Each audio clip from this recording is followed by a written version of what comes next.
telling your child that they have autism. How do you go about that?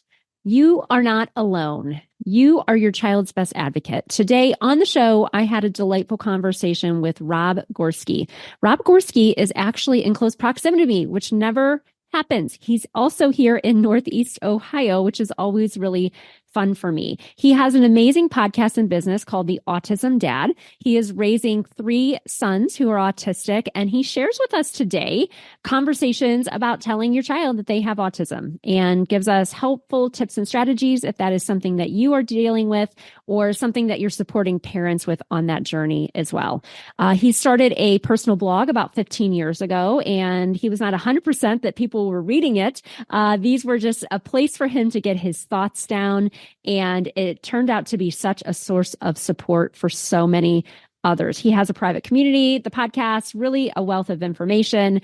I'm excited for you to listen to this conversation today. And if you love this podcast, let me know. Leave a review over on Apple Podcasts, the Autism Outreach Podcast. I always love hearing from you. Let's get into our conversation today with Rob Gorski. You're listening to Autism Outreach Podcast, a podcast full of ready-to-use strategies to help those with autism strengthen their communication skills. Here's your host, Rose Griffin of ABA Speech, a speech therapist and board-certified behavior analyst who shares tips you can use in your next therapy session. Welcome to the Autism Outreach Podcast. We have a great guest for you today, and somebody who's actually also an Ohioan, is pretty close to me in location, although we've never met till today. But I see you all over social media, and I think we might be Facebook friends, maybe? I don't know. But I follow you on Facebook. Yeah. So welcome to the show, Rob Gorski. Thank you so much for coming on to the show.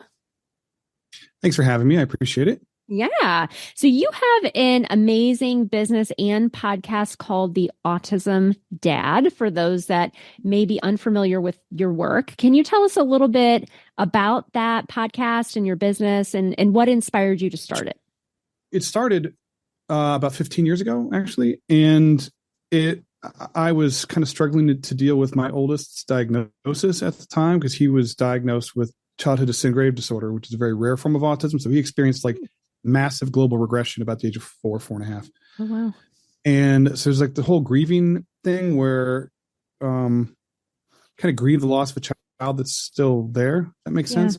Yeah. Because he was so profoundly different. We had to learn him all over again. And, I started to just kind of get overwhelmed eventually. And so I started to write on this little WordPress blog that I had set up. It's called Lost and Tired at the time, and I thought it was private. And I was just kind of using it as a journaling, dumping ground, right? I just put everything that I'm thinking down so that I can walk away from it and not carry it with me. And I assumed incorrectly that because I had to sign in to write, that you had to sign in to read. No idea how things worked back then. Yeah. And at the time, there really wasn't anything online about autism. You could find YouTube clips and things like that of meltdowns and Rain Man stuff. Mm-hmm. But what happened was that when people would start searching for autism, they started to find my blog was the first thing that would pop up.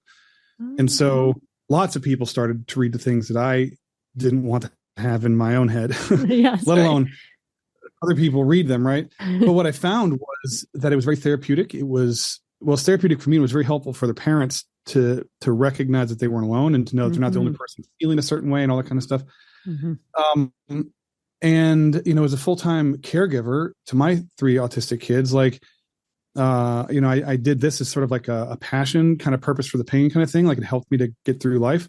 Yeah. But it reached a point where, I had to be able to, I had to make a choice between giving this up and trying to pursue something outside of the house, which is really hard to do in a situation where you have multiple kids on your own. But, or I could turn this into a business and start moving in that direction. So that's what I did.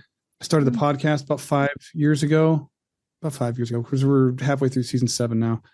And, it's become, it's been around forever. And it's just been a really positive thing for me, personally, just because it helped me to kind of navigate all this stuff in life. And And then, it's helped a lot of other people. But, I mean, the on the business side of things, that's kind of what you're asking about. It's more like advertising and sponsorships and consulting and speaking and that kind of stuff. I don't put paywalls in front of parents just because I know what it was like to, know there was something that could help my kids, but not be able to afford it.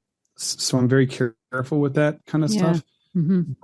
But yes, I mean, it's been a very, it's been kind of an arduous journey because I'm a one person operation, but it's been worth it. It's been pretty amazing. I met a lot of neat people and made a lot of connections, and that's cool. Still kicking. So right.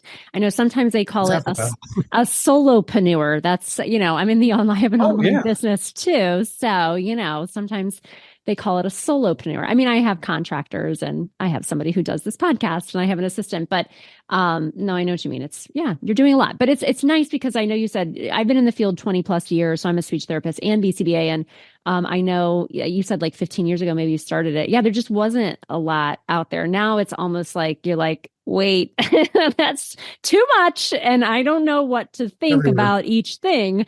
But back then there wasn't as much. So now people have like a different decision is like, which person am I going to listen to or which intervention am I going to use? And that's a whole other thing. I was looking through your podcasts though, and I still am clinically involved, 2 days a week, I'm a treating therapist, but I always try to have autistic adults on. I always try to have autistic parents on. Actually, you might be the first, dad who's on sharing about the autism journey of your family. Because I think that listening to you and your family's journey helps us be better providers, like how can we know how to help and support? Everybody has a different journey. So I think it helps us grow and learn and share. But I was looking at one episode that you did really kind of resonated with me, just some experience I've had. And it was about discussing an autism diagnosis with your child. Can you kind of share? So you said you have 3 sons. They all have autism, correct? And can you share kind of what your family journey was with that, like telling somebody that they had autism? So, this is a really kind of a weird, maybe not the best example, just because like my kids are so profoundly different. And my oldest was very different than most because childhood disintegrative disorder is almost never diagnosed. Yeah. And he's the only, I've come across one other person with that diagnosis in the last 15 or 20 years. But with him, we never really explained anything to him because there wasn't really a need for it, if that makes sense. Yeah. We would talk about things, if he'd get frustrated with himself or whatever, we'd just talk about how like, everybody's brain works differently. And, some people have sensitivities to noise or some people get frustrated easily. Like it's just whatever. And sometimes, certain brains are called autistic brains and there's nothing wrong with that, right? It's just a different way of being wired. And when I would explain, so like my other 2 kids do very, very well. And most people, you would probably pick it out, but most people probably wouldn't. Yeah. But they don't recognize autism in each other, which is frustrating for a million reasons because they each do to each other what the other one does that makes them mad, right? And triggers them.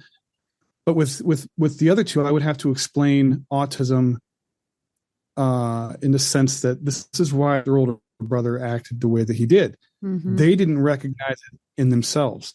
Mm-hmm. And so when I would explain to them, like, I realize this is frustrating and all this stuff, but he does this because he's autistic and his brain works a little bit differently. And, he doesn't have that tolerance or that his threshold for frustration is non-existent or whatever. Mm-hmm. And I was like, honestly, like you guys have autistic brains too, and you're very different and that's okay. Mm-hmm. It's just a different way of being. And so we just kept it very matter of fact and very just matter of fact and mm-hmm. uncomplicated. Right. Because the more you try to reason with or over explain, the more questions that come up that you don't want to have to answer. So I figured if it's not broke, don't fix it. We have an amazing therapist who has been along for the ride for like the last 20 years. Wow. And helped to kind of guide us through those discussions. And she would have a lot of discussions. There were so many times, to be honest with you, where it'd just be like, her name is Patty. And something would come up like that, and I'd be like, guys, we see Patty on Tuesday, so let's just Right. put a pin in that Yes. until somebody who knows more about this than I do can help me to answer your question in a way that's helpful. But yeah, I mean, that's kind of how we, approached it.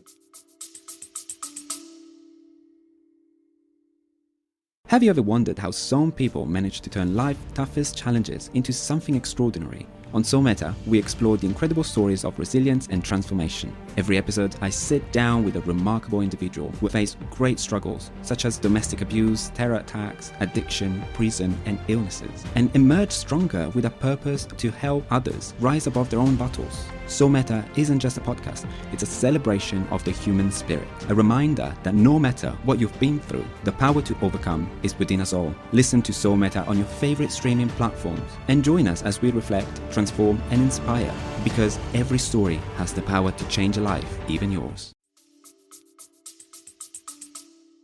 I like that because I had a situation where I worked in middle school and high school up here in Cuyahoga County, really affluent district for 10 years. And I had a kid that had speech as a consult, and he was new to our district. And so his IEP was coming up. And so I wanted to, talk to him because he had an autism diagnosis. And so my inclination is, somebody in high school, and he was, in all general education classes and, that type of learner.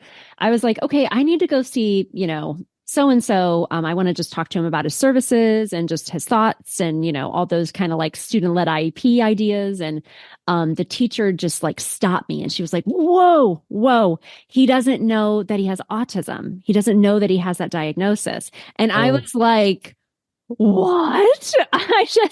Not judging because I'm a parent of 3, but I was just like, okay. I didn't know what to do with that. And then we did subsequently, I can't remember. I think he probably just stayed on consult. We did have a meeting with his parents, and I don't remember what the rationale was for that. Maybe, I don't know what the rationale was, because I was so like, I'm more like, I like your idea of like, let's keep it out in the open and that all brains are different. And, I think with the neurodiversity movement, I think that's really, and like how you said, you had a therapist, family therapist, like mental health. We talk about these things now. It's not something that is a secret. I feel like if you don't tell your child and they find out, that I think that puts you in a bind. I think that gets complicated then. Yeah. Well, here's the thing, because I realize, there's lots of talks that I want to have with my kids over the years, but you have to, right? And right. When it comes to the autism thing, my thought process was like, well, I was already we were already kind of in the spotlight, right? So we were, right, on CNN stuff, and it was just everywhere. And so there was no way they were going to be hearing things, right? And what I didn't want to have happen was for kids in school to be the ones that point out that they're different, right? Right. If that makes sense. Kids are not always nice. And they went to Summit Academy, right? So I think is in your area too. Yeah, I think I know what that is. Is it a charter school? It's a charter school for kids with autism and ADHD. Okay. I think I know what it is. Disabilities. And then their siblings. Now some neurotypical kids in the mix. But they were around other kids that were also autistic, but they don't know, they didn't realize that they were autistic. So they were still bold and picking on and teasing and stuff like that. And so I didn't want the first time that they heard something to be from some, stupid kid making fun of them or whatever. So I think talking about it and destigmatizing it and normalizing it from a very early age is very helpful. What I would not want to do, and again, this is just me, is hide it from my kids, because they're going to find out anyways. And I have talked to so many autistic adults who didn't find out they were autistic until they were an adult, and then come to find out like mom and dad knew about it the whole time. And that creates huge trust issues in some of these people, and understandably so. But I also understand from the parents' perspective, like they're not trying to be mean or malicious or anything like that. They do what they think is right. But, I just think like if you hide something, then that gives the impression that there's something to hide. Right. And if you're just open about it, but like, everybody's different. There's autistic people walking around that have no idea they're autistic. You walk past them every single day. You're not the only person out there that's doing this. And some of the most brilliant people on the planet have autistic brains. So I just really I took the more direct, like, Yeah. just be upfront about this so that we were kind of in control of the dialogue, and we started that at a Yeah. very early age. But Yeah. we Yeah. just didn't overcomplicate it.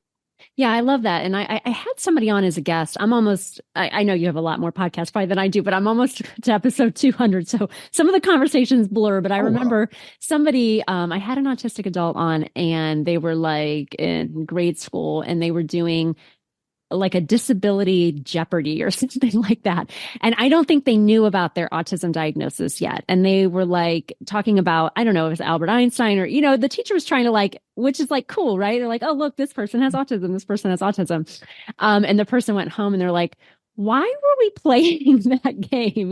So at that time, then the student, they were still young enough that they then had a dialogue and things like that, which I thought was kind of, an interesting way. Yeah. So you can control the conversation. I like that, but I can imagine, it's a big undertaking, right? To have that.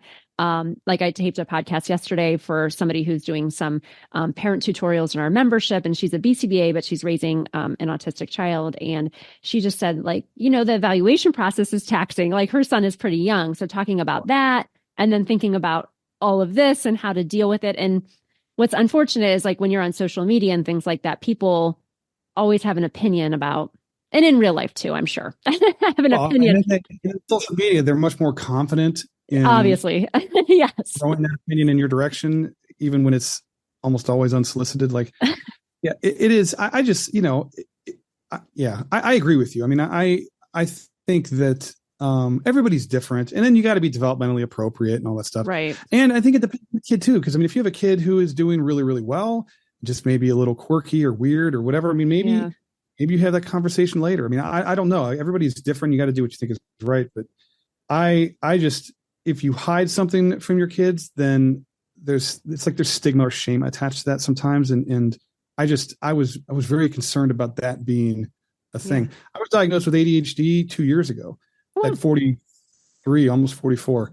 Oh. And I was very angry about that. Like nobody knew, my parents didn't hide it from me or whatever, but like my whole life made sense after that. Right. And I was very upset that it took me that long to figure that out. Mm-hmm. So if somebody had known about that and didn't tell me, I would have been hurt. And because my life wouldn't have had to be that hard, or at least I would have been kinder to myself because I would understand why I struggled with certain things and whatever. But teach their own, and you got to do what's best for your kids. Yeah. Yeah. I actually had a friend that was diagnosed later in life with ADHD, but I had somebody else on the podcast, actually from the Milestones Autism organization. Have you ever been to that conference or? Okay. Yeah. I know. I have friends on the board there. Oh, okay. I'm very familiar with Milestones. They're a great organization. Yeah, I had, she's no longer there anymore, but she was on the podcast, and she, throughout high school, she was diagnosed with like depression, anxiety. And then I think it was like, she was like maybe Googling autism symptoms because she thought her dad had autism. And then she was like, oh, this is about me. And then she was able to get a formal diagnosis, but she's a girl. We talk about autism in girls a lot because it's misdiagnosed or not diagnosed. And then she was diagnosed with other things, which, she might still have those diagnoses. I'm not sure. But to get that diagnosis then made her feel like, okay, Carly Jalowick, that's her name. But it just gave her some sense of something to finally be like, oh, okay, this is why A, B, C, D, Yeah. It's context. Right. And it's kind of like, it puts everything into focus. So like, for me, it was always depression and anxiety for me throughout my whole life, and some post-traumatic stress and stuff like that. But it was mostly those two things, and nothing really helped. Like the traditional therapy for depression and stuff didn't help. Meds didn't always help, or didn't take it down all the way. Right. Because it was secondary to the unmanaged ADHD. And as soon as I figured that out, and I started going down that rabbit hole, and I went through the evaluation process, which felt like it took forever. Everything started to make sense. It was like all these different pieces of this puzzle started finally, fitting in place. And it was like, holy cow. Like now my whole life makes so much more sense, because it's just that context that helps you to bring everything into focus, and you better understand it. Now depression and stuff like that is better managed because I'm treating the main cause of it, right? So, right. Yeah. Helps you know yourself better. Yeah, no, I love that. yeah. So what would you share with parents who maybe have a diagnosis and maybe they want to share this with their child, but they're feeling hesitant, or maybe they have their aunt in their ear saying like, don't say anything, or, like everybody, I'm sure everybody's family is different, but I know how families are and everybody has an opinion, whether they share it or they just kind of glare at you. But what would you say? Like, do you have a framework or any kind of steps that parents can go through, or any resources on, about, you have this podcast episode that you had done about it, but what as a parent should I be thinking, approaching that? I don't want to say it's a difficult conversation, but it is a critical conversation. I mean, it's an important conversation. Yeah, I don't think it has to be a difficult conversation. I mean, there are to me, like having the sex talk with your kids is way more right. than being like, hey, you have ADHD. Right. One of the things that when we worked with our therapist, it was have that conversation in like a neutral environment. Don't be like, let's sit down. We need to talk, because that already like sends like that message, like, oh my God, I'm in trouble or something bad's going to happen. So like, we did talk to the kids about it. It was like, we went to Dairy Queen or something like that. And we're having ice cream and just kind of like slipped it into the conversation a little bit. And then, and just allowed them to just like little pieces at a time. And, my youngest is one of those kids who like just thrives on knowledge, and so you have to be very careful what you tell him, because it just leads to him wanting to know more and more and more, whether he's ready for it or not, or I'm ready for it or not. Yeah, right. But it is, it is a conversation I think that we should have. But here's the thing: at the end of the day, you are the one who knows what's best for your kids more than anybody else, right? You're your child's advocate. They know them better than anybody else on this planet. And you have to do what you think is right. You have to drown out all the noise and set up boundaries and just tell people like, look, this is the way it is. You don't like it. That's too bad, because you don't get a vote. Right. And it's not to be like snide about it, but I mean, we chew up so much bandwidth just trying to deal with the people in our lives who won't let things be. Right. Like it's tough. It's tough to do that. And so when you learn to set up those boundaries and just say, look, we're going to have this conversation when we're ready to have it. I don't want you saying anything to them because it's not appropriate. And you do what you feel is best for your kid. I mean, is it going to be the right thing? I don't know. Maybe it won't be, right? And you can learn from it, but none of us have instruction books. All of us are human and we're making tons of mistakes, but we learn from it. Yeah. And I just think that, we put so much pressure on ourselves to always say and do the right thing. And everybody else out there, who might be suggesting things like we were talking about, right? They're not walking in your shoes. Right. If it was something that was that simple to do, you would have already done it, right? There's so many pieces and parts to this that as parents or even professionals who are dealing with this stuff and know kind of that kind of more intimate look into what life is like, it's not that cut and dry.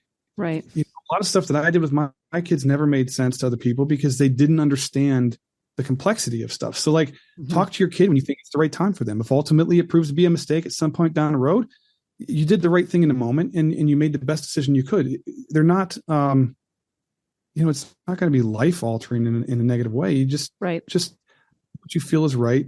Don't let other people make you question yourself or doubt yourself as a parent or whatever. And just, set up boundaries where you need to keep that noise to a minimum, because it really does. It saps that limited bandwidth that we have to get through every day. And then you end up spending it on people and it's not where it needs to be spent, So I don't know if that answers the question. It does. I like that. But I think in general, a lot of people can resonate with that. We worry about what other people think for, reasons we shouldn't. Yeah. We should be focusing on the task at hand. One other question before I let you go, because you've been on CNN and I was on New Day Cleveland the other day. I just thought congratulations. Next up, Today's Show. I don't know. There you go. Nice. I'm in a dream world, Rob. I'm in a dream world. But so, there's so much information now about autism. There's just so much with podcasts and trainings and social media. I talked, I think I posted it today on Instagram actually about parent shaming, where a parent, because I'm a BCBA, so not everybody likes applied behavior analysis, but a parent will ask a question about maybe ABA or PECs or something. And then, they really get a lot of really, I Blasted. call it parent shaming. Yeah, they get blasted with all this negativity. And I'm more middle of the road. Like if you use floor time or you use whatever, like it's not maybe what I'm going to do, but I understand that that's what you think is best, and that's fine. I don't think we have to have this one track thing. But what do you recommend for parents or having that kind of information overload? Because it can be daunting, don't you think, with everything that's out there now? Yeah. Well, and Facebook and like social media can be amazing, right? You connect with other parents, whatever, but it's sometimes the worst place to be Yes. because it's so polarizing and they're echo chambers, right? So I know what you're talking about with BCBAs or ABA, because if you even breathe that or you even entertain a question, Right. and it's like this bad signal goes up and you get swarmed by all these Bad people signal, who just start yeah. telling you you're a horrible person. Right. I've had death threats for Right. entertaining that conversation in forums. I Yeah. mean, like it's bad. I just stopped caring. Like I don't care what other people think anymore. And it took a long time to get there. Yeah. And it is not that I'm challenging anybody to do this, but it's very tough to get under my skin anymore. Because it just, there's so much information out there. And I think the best bet is to find yourself in a situation where you are learning from people who are not telling you what to do. Yeah. When they tell you what to do, that's a red flag for me, because everybody's kid is different. And I don't know. Like I hate giving people direct advice. Right. It's like, look, this is what I do for my family. Right. Everybody's different. I would always talk to a therapist. I would always involve a professional, but find people who are open to discussion, who are not just repeating what other people are doing, and things that are backed by science and medicine and fact and reality, because so much of this stuff is disinformation. A lot of the current ABA controversy, right? Like in modern times, it's all disinformation. I mean, there was a lot of bad stuff that happened 20, 30 years ago, but it's different now. Right. And it's just echo chambers of people repeating what they heard. So it can be very dangerous. So, I'm a big fan of the Autism Society. Milestones is a great resource. Yeah. There's a lot of reputable places that you can go to find information. And even if it just points you in the right direction. Yeah. I try to bring as many different people and parents and autistic adults and all that stuff on the podcast, because I think it's important that we hear from everybody's perspective. But it always has to deal in reality, right? Yeah.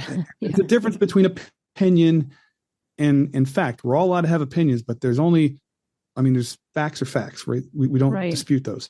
And if we can keep that as kind of your that goalpost and just kind of walk that line, then everything else that people are telling you, their opinions, whatever, can help you to make decisions and help you put context around things. But, don't believe everything that you find on social media, because it's not going to lead you in a good place all the time. And just find people who are, reputable and who don't, like, again, just don't tell you what to do. And autistic adults. Yeah. There are so many autistic adults who are fantastic resources. Some of them aren't. Some of them are very unpleasant, just like with anybody else. Right. So, you can have bad experiences with anybody, but there's a lot of people that I've met in the autism community that have helped me to better understand my own kids, and people are an amazing resource. And there's, a lot of the autistic adults out there want to help. They want you to better understand so that you can help your kid. They want to see, you not make the same mistakes maybe their parents made. And you just have to ask, and you have to be open to listening and learning. And so I love that. That's a great answer. And I like the idea of learning from people who are not telling you what to do, just people who are, positive. People who are positive too. I think that's always, there can be a lot of negativity online. So kind of seeking out that corner of the internet, because it can be a great resource, right? That's how I connected with you and probably every guest I've had on today.